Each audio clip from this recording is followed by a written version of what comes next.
How's it going, everybody? I just decided to just do a random small video to get something out there. Totally not planned, it just happened as I was looking at things. Check this out, my friends. Is that in the shot? Is that I can't see the camera. Alright, so I got this at I think it was at a dollar store. It's got cotton balls, cotton pads, and Q-tips. It's relatively cheap. I want to say it was maybe $2, if that. Probably just $1. This is great for if you're an artist, or if you know someone who's trying to be an artist or is an artist doing drawings. This is great for shading. This has, well, it's got at least 3 different ways to shade right here. So I'm going to kind of go through what I do for shading, because I mean, I can't really do how to draw this and how to draw that, because honestly, I don't know, man. I don't work that way. When it comes to me drawing, I just draw either using reference, and I think once you get some basics down, those things don't matter as far as how to draw this and how to draw that, you know. I guess what I'm trying to say is that is not my expertise. My expertise is shading. I've worked really hard on shading. So what I'm going to do with this video is show you not only how to shade, but also show you sometimes we screw up. Like this right here. I was trying to figure out a color, and I really messed her up, man. What am I supposed to do with that? That's a nasty booby. So instead of giving up, instead of going crazy, I've done this so many times now that I know what I'm going to do is take what I've already drawn, trace her onto another paper, and basically go from there.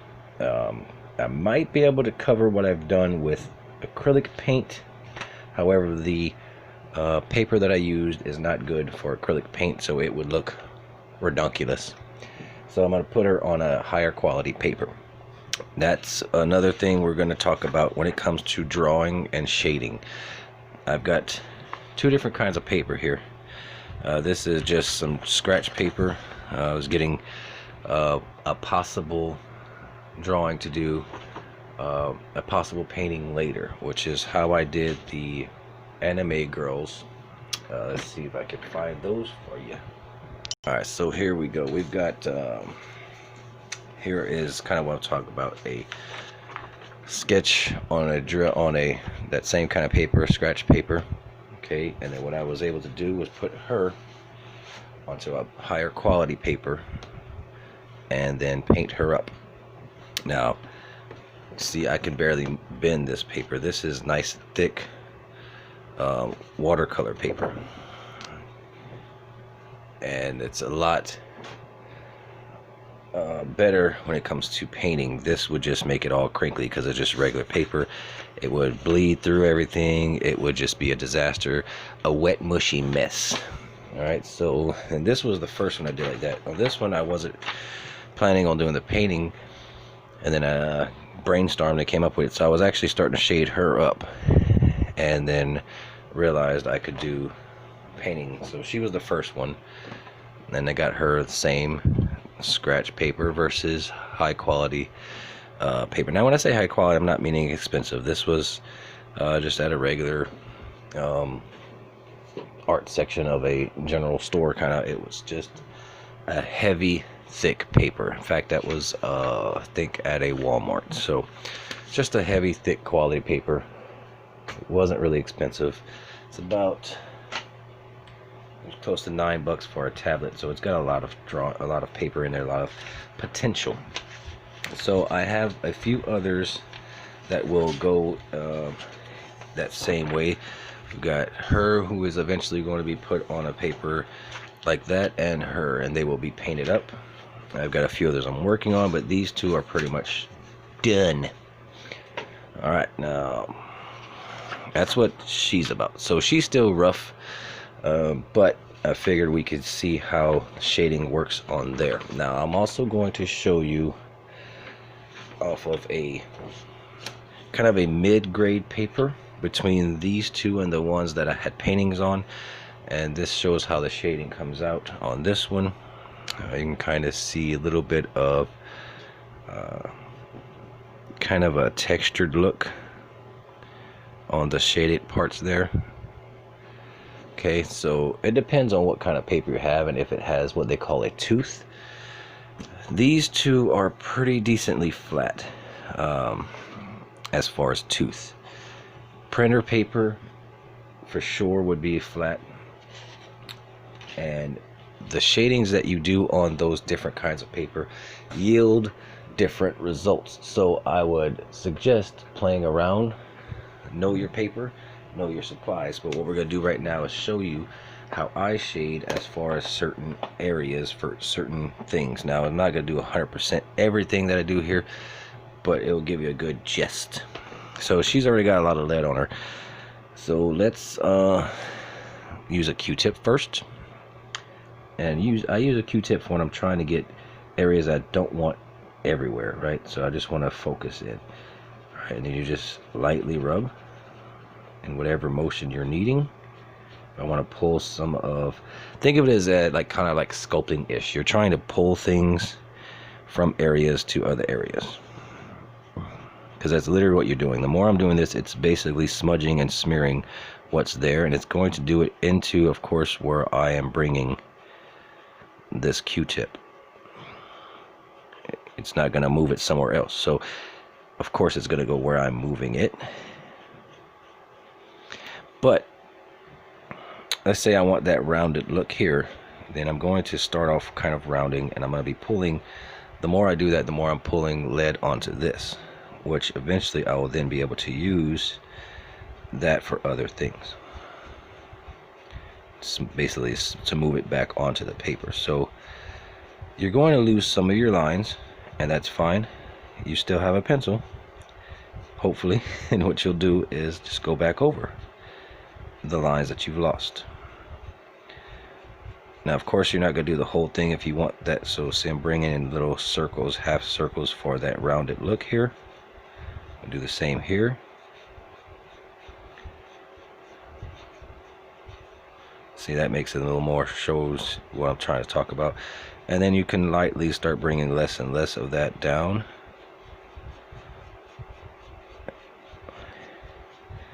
And then if you wanted this to be darker and not have white spots, then that's fine. Just do the whole thing. And then you would go, if you lost, you know, you need it a little darker in certain areas, then you just go back over those areas with your pencil, whatever pencil you're using.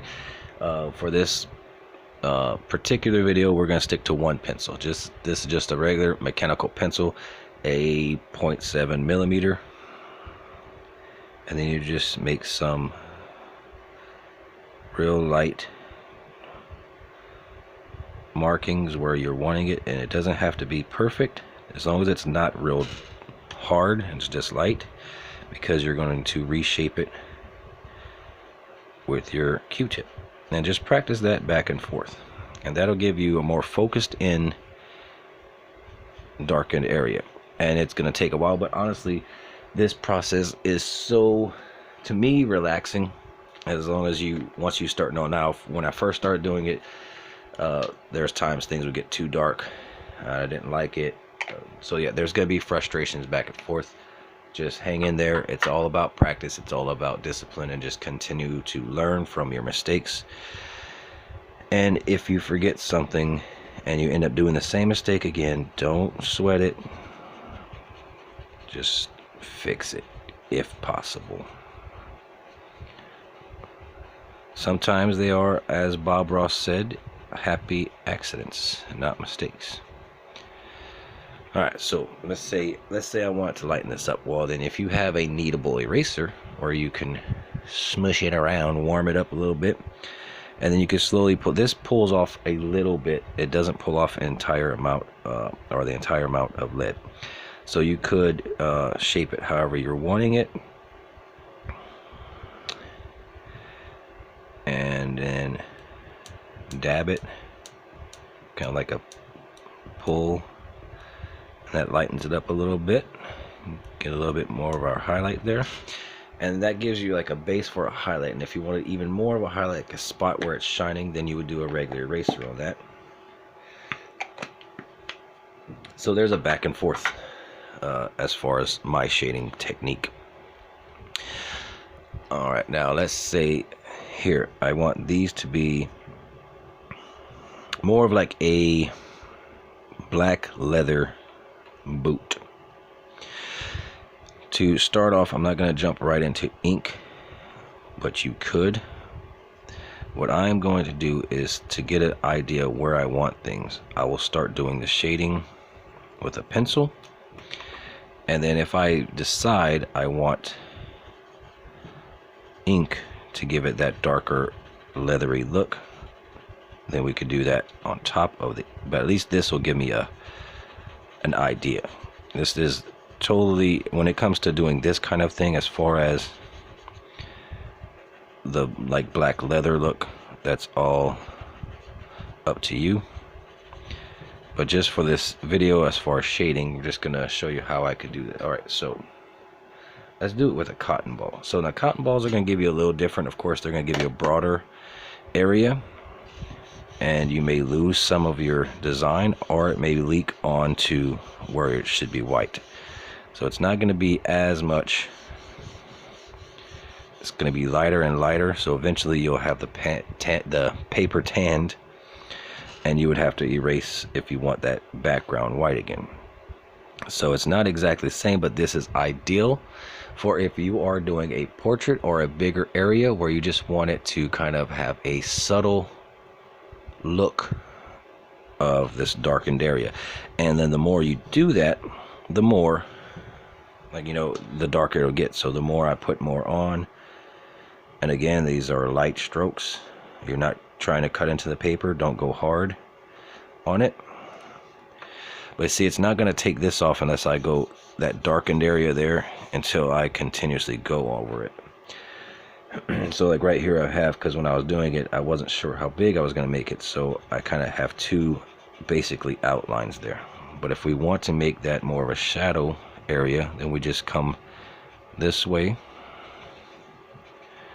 just follow the lines like I was saying. We want that to look rounded. All right, and then of course we'd have to erase this with a regular eraser. Let's just do this one.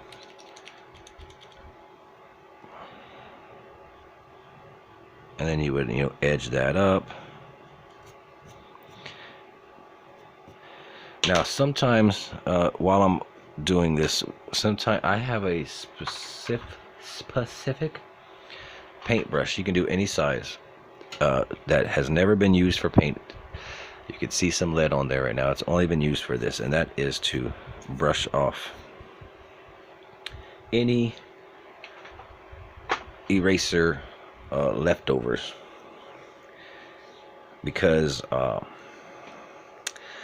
if you're trying to do something specific and you use your hand, there are times you could damage what you're drawing and have to do this start over back and forth. So I found paintbrush is really good.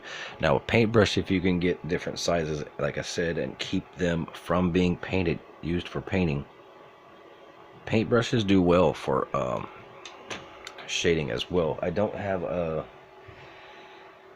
one, unfortunately, to show you that, but you would just go back and forth as far as this. The more you do, the more it starts coming out what you're looking for. Also, stubbies are great, but we're going to try and limit this as much as possible. This is a Tartilian or a stubby. You can use those to move things around as well, get your smearing going. But for now, like I said, let's try and stick to the cotton balls and the Q-tips, and let's get a pad out. So a pad is going to be very similar to the cotton ball. Let me use her for that, because she's a little bit bigger of a drawing, and a pad is going to be let's see, kind of like the cotton ball, whereas it's not going to be very detailed. Let's see if I can get a better shot here.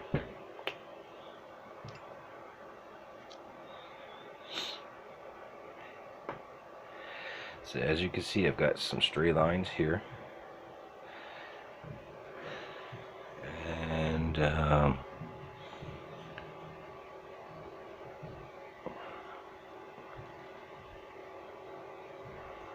let's see if I can get this on here. All these stray lines here, okay? Now instead of erasing them, because I'm going to be doing shading, we're just going to keep it on there, and we're just going to use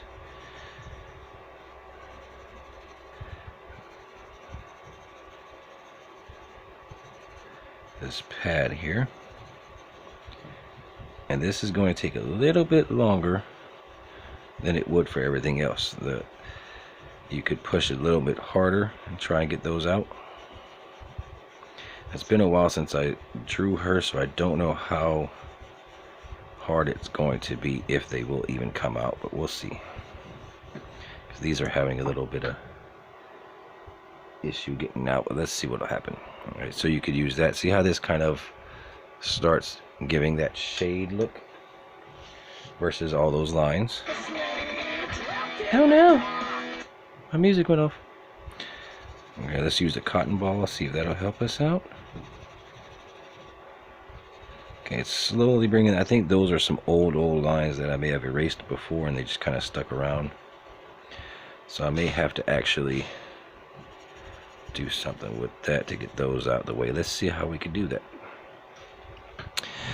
We're gonna have that darker, so let's get some more lines here, give her some definition where that elbow is, come up with a little shading there.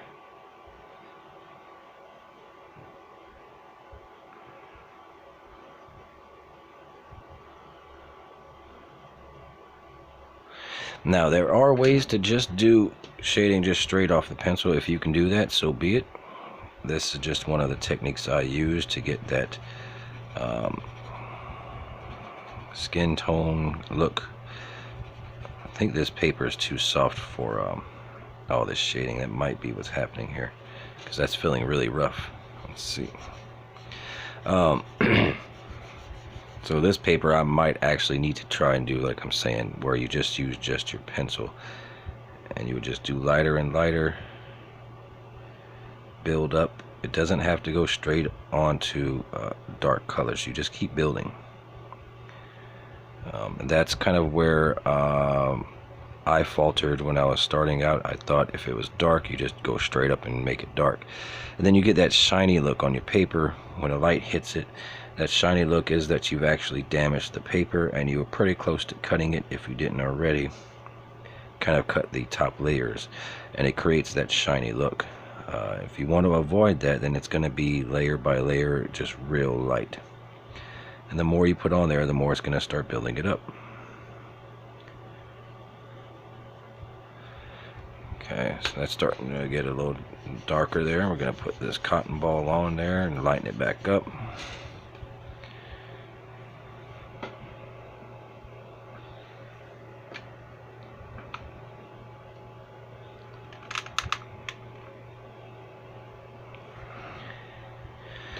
Starts giving it more and more of that realistic look. And then you can use this. So I use this, the cotton pads. I haven't used this kind before. I use this, the round ones. I don't have those. Oh yeah, there we go. I use these mainly for the, this is from a dollar store also. Little cotton round pads. Because they're kind of thick and cottony. But this is my first time cracking this one open to use these, testing out for you guys, but it's still doable. I use these for, again, if you're doing a portrait, this would be great for the more subtle areas, like if you're trying to get that bridge of the nose on a big portrait, try to get the bridge of the nose. For this, even though she has a nose, I think it would be suitable for this one to be a Q-tip because she's still small. I mean, you could maneuver this around into somewhat of a point and then bring it down, but this is mainly going to be just to lighten things up and slowly build on it. This paper again is not that great. Let's go back to this one and see what it does on this paper.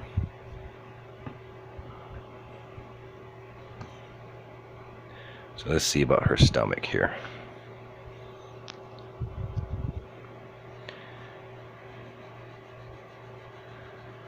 Okay, yeah, that kind of gives it, bring it the same direction we need here. Right, and so that already gave us a little tent there. So instead of doing the Q-tip throughout this whole thing, you would do this to get that broader area, get that stomach going. Now that's all tented. We can start bringing the more of the Q-tip in there. See how I was talking about this earlier? It's added some, but it's also taken away some on the actual Q-tip from moving it round and round. So then you would just continue here, darken where you need to darken.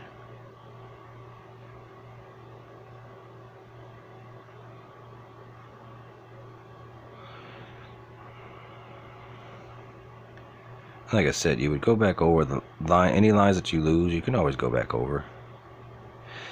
Especially if you're trying to get, let's say I wanted this darker.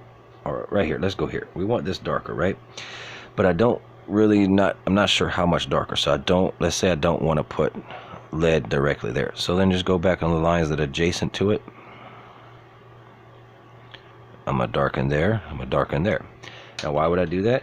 Because I'm gonna take that Q-tip and do that same motion of bringing it out, pulling it from that area. And that's great to kind of give that casted shadow look. And that's just an option. Excuse me. So those are kind of ways that I use to go back and forth on shading.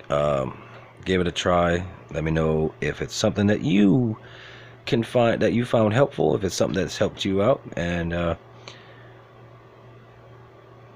maybe give you a little bit more depth in your drawings.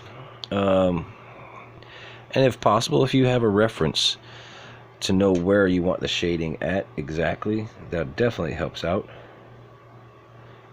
to know where you're trying to put the darker areas. And see, even here I want to make that rounded shape, so I'm going to do the same thing with my pencil as I do with the whatever I'm using to smudge. I'm going to give it that same directional look. Then we're going to bring this, I'm going to round it a little bit more.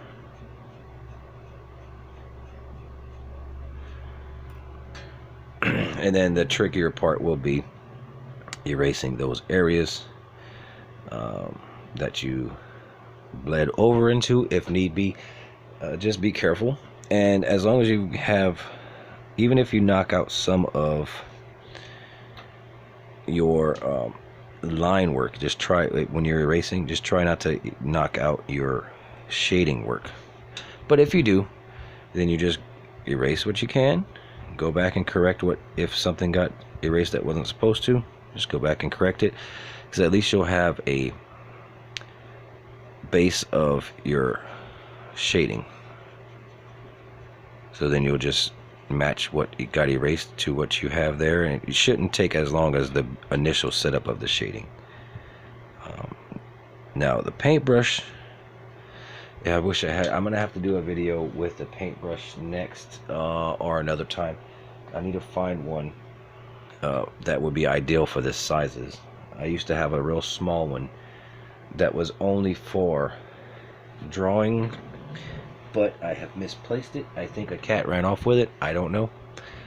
But those are perfect. They actually do a really good job of moving things around. So we're gonna try and do one of those eventually. But right now, as far as, again, packets like this only cost a little bit of money and can be very useful for an artist. And I hope that gives you some idea.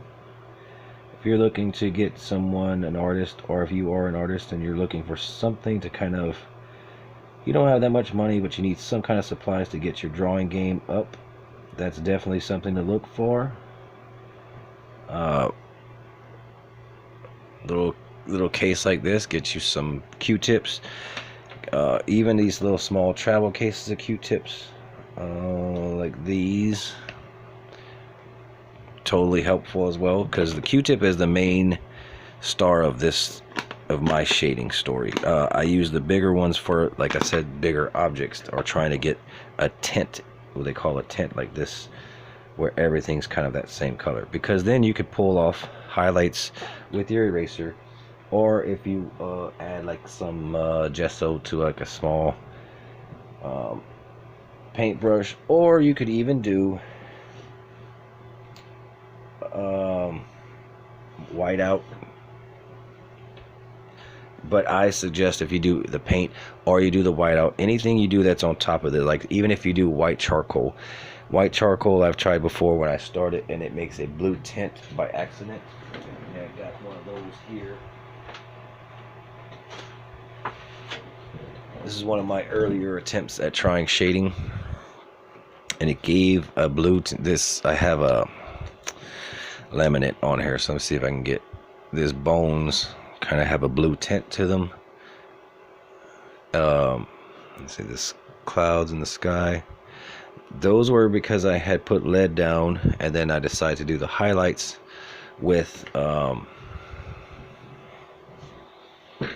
charcoal, white charcoal, and it's going to mix, the white is going to mix with the whatever lead base you're putting down, and it could create that blue hue possibly. So if you don't want that, then you might, especially when it comes to paint, if you put paint on top of this, or you put white out on top of this, it's a flat surface, it's shiny. What could happen is if you maneuver over your drawing and lead goes with it, it's going to get on top of that white, and it will not, you cannot erase it. It actually, especially on whiteout or paint, it makes it a very dark black. It does, because it dries before the lead goes on top of it. So just kind of be leery of that. But yeah, practice, get some scratch paper, know your paper. Like I said, this one doesn't hold as well as the other paper, so it's a guessing game on how you could even use your fingers, but this to me is the star because it is smaller, get more detail out of it. Hope you enjoyed it. I'm sorry it took so long. Didn't mean the video to last that long. Hopefully it wasn't boring. Hopefully you picked up some information. Give us a thumbs up if you liked it, and if you like the content, subscribe if you have anything you would like to see. I could try doing a how-to. If you have any ideas how to draw this, how to draw that, I could try and make one for you, and we can go from there, and I can help guide you along. Until next time, remember, with art we all rise together, and be safe.